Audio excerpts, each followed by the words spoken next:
Well, hey everybody! Today we're playing the Town Builder Coevorden. Hello, Sarah. I really like this one. Hi there. I really like this one a lot. It's pretty simple. It's just a little card game where you're building buildings in your town. So every card in the game represents a building that you could build. So this is a courtyard, this is an orphanage, this is a tea house, etc. And they all give you a number of points. Sometimes they give you an ability.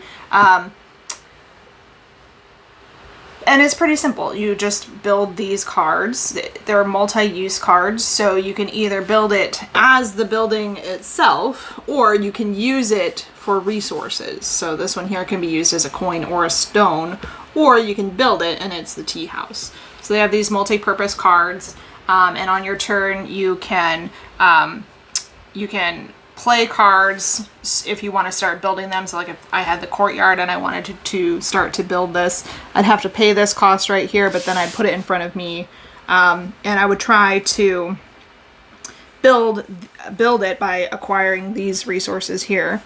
So I would accumulate those. Maybe, for example, on a future turn, I got this wood right here. So I would put that in here, and now I've got one of the 2 wood that I need to build this.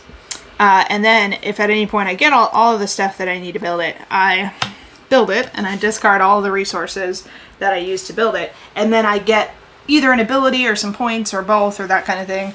And it's pretty simple. There's some set collection going on. There are these characters here that come out every game. There are a variety of these, and 3 of them come out in 2-player games. I'm not sure what other player counts are like, but 3 of them come out in 2-player games, 2 right at the start, and then 1 is about halfway through the deck.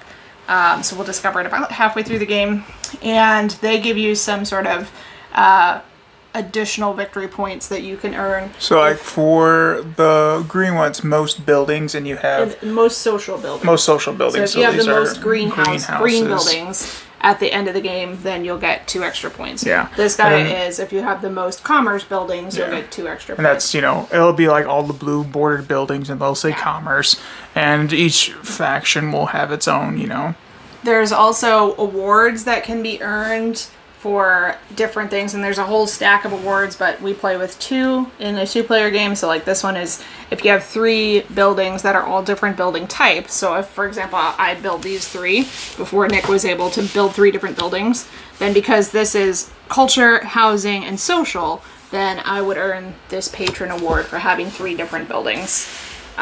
So it's pretty simple. It's just like you get 3 actions per turn, and you use them to acquire cards or resources, or to draw, I believe. I can't remember what the third one is, but it's pretty simple. You get 3 actions. You take your actions. It's the next player's turn. The game ends when the deck of cards runs out for a 2-player game. With higher player counts, you have to go through the deck more times.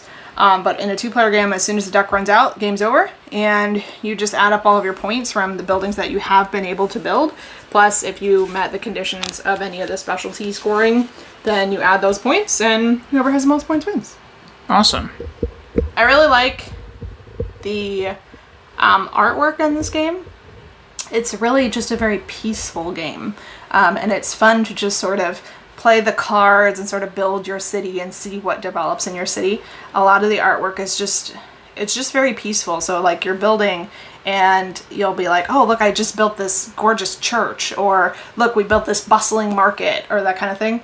And just as your city sort of develops and unfolds, you get all these pretty sort of little details that start happening. And I don't know, I like it. I think it's sort of a peaceful, just simple little card game, but as you play, this whole world develops in front of you, and I think that's probably the coolest part of this game for me. The gameplay is really fun and it doesn't take long, but to watch your city sort of flourish is really neat. Cool. So let's go ahead and get started and play. See you guys in a bit. Bye. Oh, look. Here are the actions you can do. Oh, there are the actions. Did you turn it off? No. Oh, okay. So you take 2 actions, and that's what the other one was. So the first one is if you want to build this, you can start it in your space, right? So like I can start this, that's a foundation is what it's called. Or if I already have it started, in my space, then I can start to pay resources like I showed you previously. And then the last thing that I can do is store gold. So some of the cards have gold on them. This has gold or stone, but I can, as an action, I can store a gold. And you pay for foundations that you want to start by using gold. So those are the 3 actions that you can do on your turn. Very cool. Right. Now we say goodbye. There's Sarah. So, how's it going? Good. We're a little bit more than halfway through. We've got our new judge has come out of the deck. He scores for the player who has the most culture in their town. So you currently have 1 culture. You have a statue. I have no culture.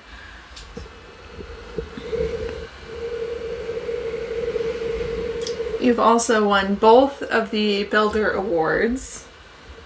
Nicely done. I got some cool stuff going on too, but... You've got a lot of points. Yeah, I do. 2 of your cards is like most of my cards. Yeah. And it's just... It's interesting because you're paying for points and you get points. If you're paying for abilities, you don't get points. So it's like, what trade-off? So it's almost like what strategy are you trying to build? And I got something going, but again, you have a lot of points. So we'll go ahead and play the rest of this out. It's not too much left, but yeah, that's not much at all. We'll be through it, and then we'll go ahead and end of game scoring, and then we'll come back and tell you a little bit more about the game. But yeah, so mid-game, been going pretty fast, pretty quick. But yeah. Alright, back to y'all in a second. Bye-bye. So, Sarah won. No, we tied. Nick won on the tie break, but then we realized that he was doing something wrong. You can only use... You can only use the star abilities. You can only use one of them once per turn. Yeah. And Nick was using like all of his, which I went. I was using I'm 2. do this, and then I'm going to do that. And then there was 2 that said refill the card row, and if you didn't have a foundation, that you could take another card. So he was just like refilling the card row and then taking whatever he wanted. Yeah. Meanwhile, I was paying attention to the rules. I was following the rules. Ouch. And I was only using one of my cool abilities. I was misunderstood, okay? But she still managed to tie me, and then the tiebreaker was in my favor, but I lost by a technicality because if I was not paying attention. Well, and if you had played according to the rules, you wouldn't have been able to acquire as many foundations as you were able to. Therefore, you wouldn't have won on the tiebreak, even if we would have tied. So yeah, so or you might not have. It happens, Tell us of your oopsie gaming experience in the comments where you're like, I totally kicked face, and then everyone at the table realizes, oh. But here, slightly misunderstood. Let us show you our beautiful towns, because we have some lovely towns. So, like I said, one of my favorite parts of this game is to just kind of look at the town that develops as you build. So look, I've got these beautiful buildings in my town. Isn't that just lovely? Then we'll go ahead and look at my beautiful buildings. I still was creating smaller buildings, so it wasn't like I was getting all the buildings. Sarah had a lot more fancier, high point. Yes, I had lots of buildings worth lots of points in my town. And I had a lot of ability buildings, so thinking I could do like 2 and all this crazy combination, but slight misunderstanding, so yeah. Gotta pay attention to the rules, people. No worries. No worries at all. But yeah, so who'd you recommend this for? Well, the player count on the box is 1 to 4 players. There is a solo variant if you wanted to play by yourself. So 1 to 4 players. It says 30 to 60 minutes on the box. I would say that's probably accurate. And I would recommend it to people who like the combo-tastic sort of games, who like tableau builders. This isn't quite a tableau builder, but it has a similar feel to it because you're sort of building out your town and it feels a little bit like a tableau builder. And I would also recommend it to people who like fairly simple little card games. This one is, like we've said before, it's really lovely. The artwork is just sort of peaceful and fun to like see your town develop. But there's not a ton of strategy. There's not a ton going on. So it's just kind of a fun, sort of relaxing game. It's Maybe not, like a filler game after you've played Twilight Imperium. You're like, my brain, but you still Yeah. want to play something. Yeah. And then all of a sudden Yeah. you got this beautiful little town that, take 2 actions, get some things, hey, it's all good here. It's all good. yeah. So, All right. Well, that was, again, Town Builder Coevorden by First Fish Games. First Fish Games. I got it. I've to be honest, other than this, I don't think I've ever heard of First Fish Games, but I got this through one of the demo programs that I'm in. It just sounded like kind of a neat little game, and I'm really, really, really glad that we got it, because probably if we had to narrow our collection down to like 100 games or something like this would be one of the ones that I would keep, because I like it that much. It's really solid little game. The gameplay is decent, and it's a nice one to just kind of whip out and play for a little while and then put it away and be done with it for a little while, and I like it a lot. So if we were purging, like drastically purging, it would survive, and for it would get my vote for survival in Yeah, there. same here. Because, you just can't always get like the big, massive games all the time. Well, you can, but it's just we like a variety. I think we would call us a variety of game players: big, small, quick, fast, heavy, not heavy. Some party, like really sprinkle that. Party's not my favorite. It's not our favorite, but Letter Jam you like a lot. Letter Jam is good. And we do like code names. I don't like code names.